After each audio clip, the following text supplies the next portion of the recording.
廖先生，药都已经准备好了，阿司匹林和奎宁各10箱，明天就可以运走。不安全吗？安全，放心吧，司令亲自去验货，不会有问题的。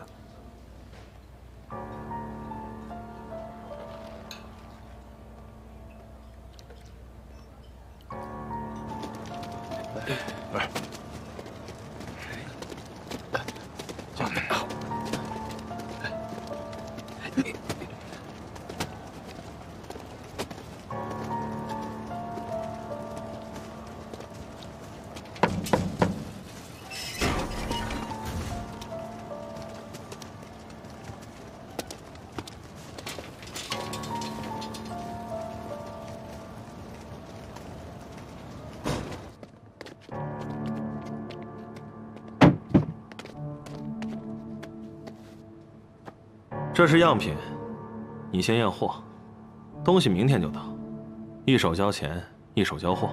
你放心，只要货没有问题，谭司令的钱是不会少给你的。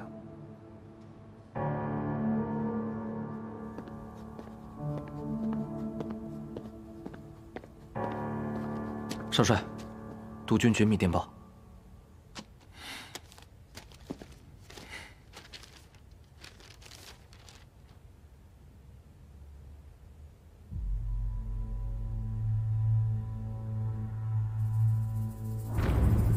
少帅，发生什么事了？副帅说，谭玄龄通敌，不仅与革命军有往来，还帮他们买管制药品。这么说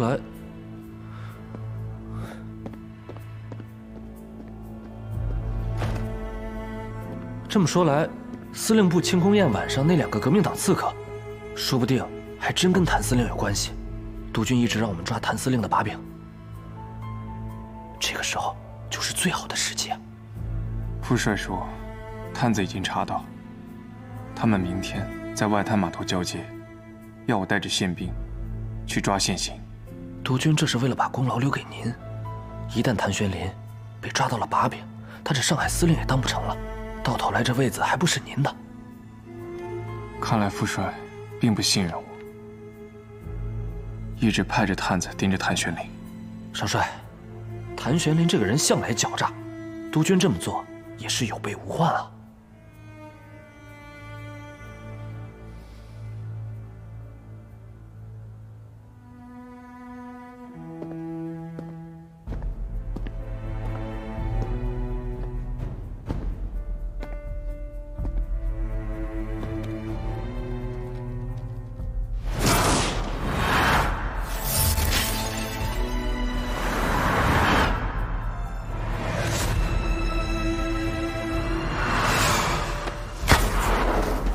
幸亏我们院长及时给您做了开胸手术，止住了出血点，再加上谭司令亲自给您输血，才把您从鬼门关上拉了回来。谭司令给我输血了？对啊，输了600毫升呢。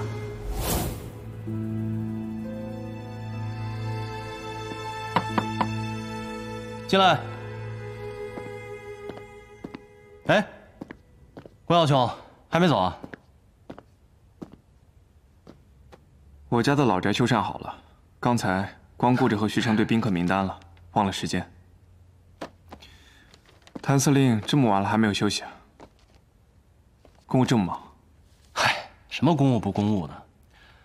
我这儿没有家，所以吃住啊都在司令部，不像你财大气粗的。听说你们家那老宅占地足足10几亩啊，而且还引了这个黄浦江的水，修了荷花池。落成了一定要请我去啊！ 那是自然。哦，对了，谭司令明天有事吗？明天，哦，明天我要出去一趟。怎么，你有事儿啊？哦，没什么。本来想邀请你帮我参谋参谋，这个宾客名单到底适不适合？不，这个不行，这个督军府的排场我参谋不了。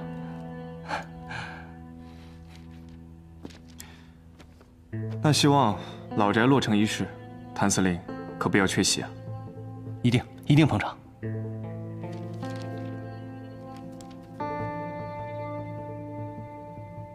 你还有事儿吗？我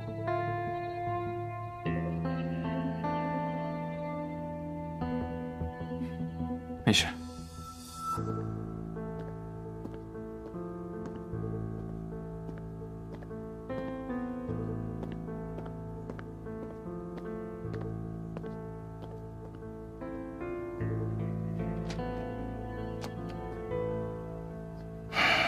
司令，徐督办这么晚来找你，这到底是要干嘛呀？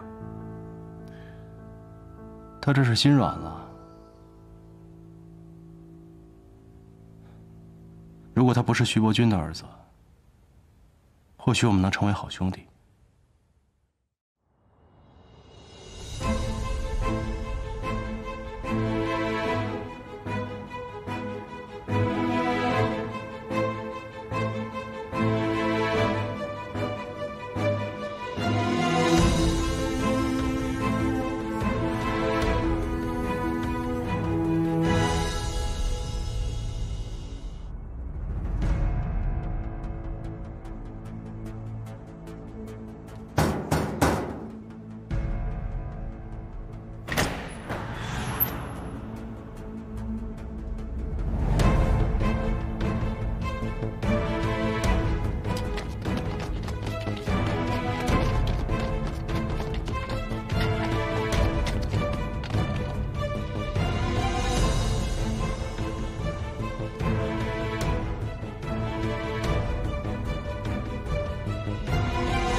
老夫，帮我谢谢谭司令。司令让我代他谢谢您，说您帮了他的大忙。慢点啊！仕途凶险，还望谭司令多多珍重，帮我转告他，无论他的身份如何变化，我永远是他的朋友。让一下，我代司令谢谢您。慢点啊！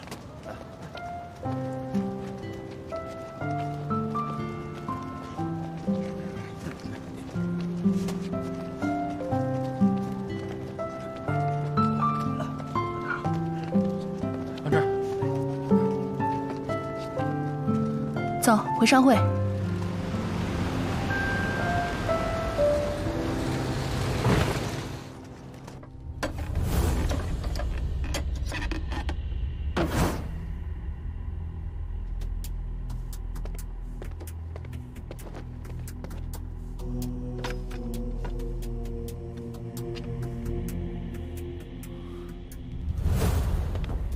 少帅，不是药品，是枪。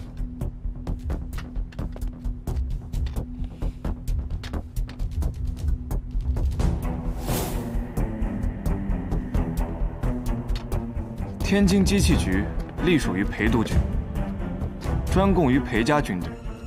他们的枪为什么在你这儿？既然知道是裴家的产业，那您管的是不是太宽了？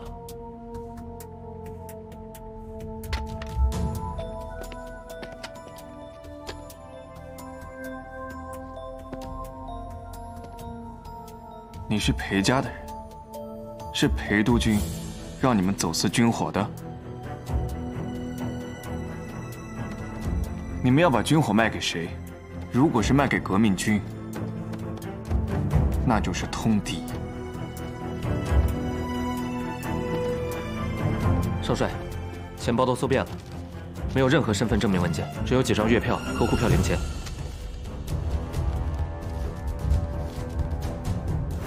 你做了假身份、假简历，并且把你的月票换成了银元和沪票，为的就是方便能够在上海使用。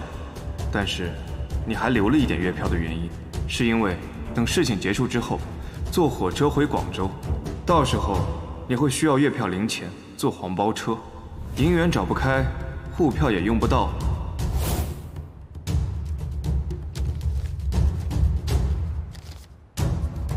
你们往返于上海和天津，留着月票做什么？我有理由怀疑，你们去过广州。如果你不把原因交代清楚，那我就只好把你们关起来慢慢查。到时候查出什么，连累了你们裴督军，你自己看着办。徐少帅，我能和您单独谈谈吗？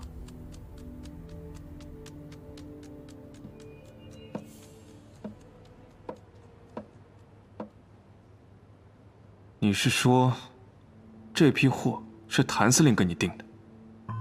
是。谭司令说，督军府的军饷总是不能足额交付，导致民团的士兵尚不能做到人人有枪，所以私底下在我们这边订购了一批枪支。这么说，你是天津机器局的人？没错。徐少帅，您和我们裴少帅也是至交好友，应该知道徐督军私扣军饷之事。裴督军为了弥补缺口，才责成我们机械局贩卖军火。如今各地政府开支巨大，我们暗中交易也是为了避开高额税费。但是我们只与各个督军府管辖的军队做生意，从来没有接触过革命军。既然如此，为何你们身上背着月票？人在河边走，哪有不湿鞋？贩卖军火的生意，毕竟不是光明正大的。我们身上带着月票，即使被抓，也不会想到机器局头上。你为何要告诉我这些？徐督军与裴督军现在共同掌权，您与裴少帅又是好友，我给您说明缘由，是省得大水冲了龙王庙，引起不必要的误会。那身上带月票，是你想的？小的哪有这等心思？是督军府嘱咐的。